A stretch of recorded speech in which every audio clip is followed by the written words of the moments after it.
Once upon a time, in a small forest town, there stood an old cabin deep within the woods. The townsfolk whispered tales of the cabin being haunted, but nobody dared to venture near it except for a group of curious teenagers.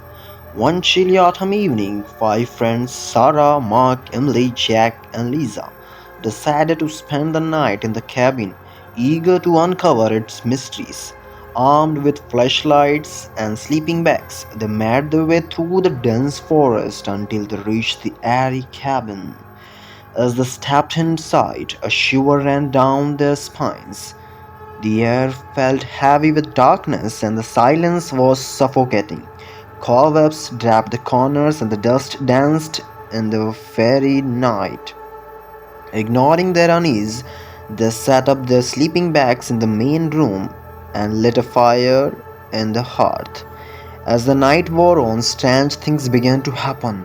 Shadow danced on the walls. The airy whispers echoed through the cabin. Sarah heard footsteps creaking on the footboards, but when she looked, no one was there. Mark felt a cold hand brushed against his neck, sending shivers down the spine. Emily, the mock captain of the group, tried to brush off the strange occurrence as tricks of the imagination. But when a painting flew off the wall and the crashed to the floor, she couldn't deny that something sinister was at play. The group huddled together, their fear papilled in the air. Lisa suggested they leave, but Jack instead, they stayed determined to prove that there was nothing to fear. As the clock struck midnight, the atmosphere grew even more ominous. The fire flickered and died, plunging the cabin into darkness. Panic seized the group as they fumbled for their flashlights, their hearts pounding in their chests. Suddenly, a blood-curdling scream pierced the silence. Lisa had vanished into the air. Frantic, the remaining friends searched every corner of the cabin, but there was no sign of her. Terrified and desperate, they decided to flee the cabin and seek help from the townsfolk.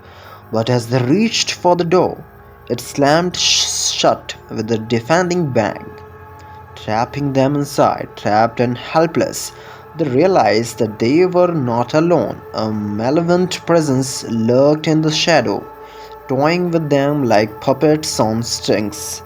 With each passing moment, the darkness closed in around them, suffocating their hopes to escape. Just when they thought of all they lost, a faint voice whispered from the depths of the cabin. It was Lisa, her voice filled with terror and despair. She pleaded for help, her words echoing off the walls. Driven by courage and determination, the friends followed Lisa's voice, navigating the maze-like corridors of the cabin. But as they drew closer, they realized the horrifying truth. Lisa was not alone. In the depths of the cabin, they found her, but she was not the same. Her eyes glowed with an otherworldly light, and her body contorted in unnatural ways. She spoke in a voice that was not her own, warning them of the darkness that lurked within the cabin. With trembling hands, they reached out to touch her, but she vanished into thin air, leaving behind only echoes of their tortured screams. Realizing that they were no match of the evil that dwelled within the cabin, the remaining friends fled into the night, their hearts heavy with grief and guilt. They knew that they would never forget the horrors they had witnessed, nor would they ever truly escape the clutches of the haunted cabin. And so, the legends of the haunted cabin lived on, a cautionary tale for all who dare to treat its cursed halls. For within its walls, the darkness reigned supreme, and those who dared to enter were doomed to suffer for eternity.